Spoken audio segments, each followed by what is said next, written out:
Pastor మరి దేవుడు మనకి ఆయన మనసు ఇచ్చినట్లయితే మనకి ఇంకా ఎందుకు ఈ ఆందోళన, ఇంకా నాకు ఎందుకు ఈ చింత, ఇంకా ఎందుకు ఈ భయము, ఐడెంటిటీ ప్రాబ్లమ్స్తో నేను ఎందుకు జీవిస్తున్నాను? నా ఆఫీస్లో అవ్వచ్చు, నా ఇంట్లో అవ్వచ్చు, నా ఫ్రెండ్స్తో తిరిగినప్పుడు అవ్వచ్చు, ఈ భయంతోనే నేను ఇంట్లో ఎందుకు కూర్చుంటున్నాను? ఎక్కడికైనా వెళ్ళాలంటే భయం, నా ఆఫీస్కి వెళ్ళాలంటే భయం, ఎక్కడైనా ప్రయాణం చేయాలంటే భయం, అంత భయము భయము భయము. నా లైఫ్ అంతా కూడా ఈ భయము, ఈ ఆందోళనతోనే కంట్రోల్ అవుతుంది.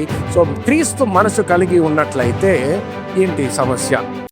1 Peter chapter 4 and verse 1. క్రీస్తు శరీరమందు శ్రమపడెను గనుక మీరును అట్టి మనస్సును ఆయుధముగా ధరించుకొనుడి. ఆయుధముగా ధరించమంటున్నాడు. ఆయుధము ఇచ్చే బాధ్యత ఎవరిది? దేవునిది. ఆయన బాధ్యత ఆయన చేశాడు. ఇప్పుడు బాధ్యత ఎవరిది? మనము ఆయుధాన్ని ధరించుకోవాలంట.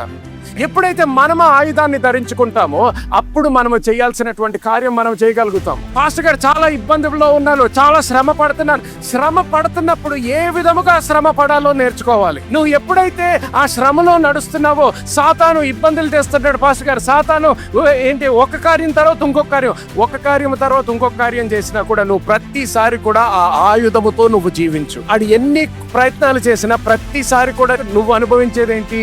విజయము మాత్రమే.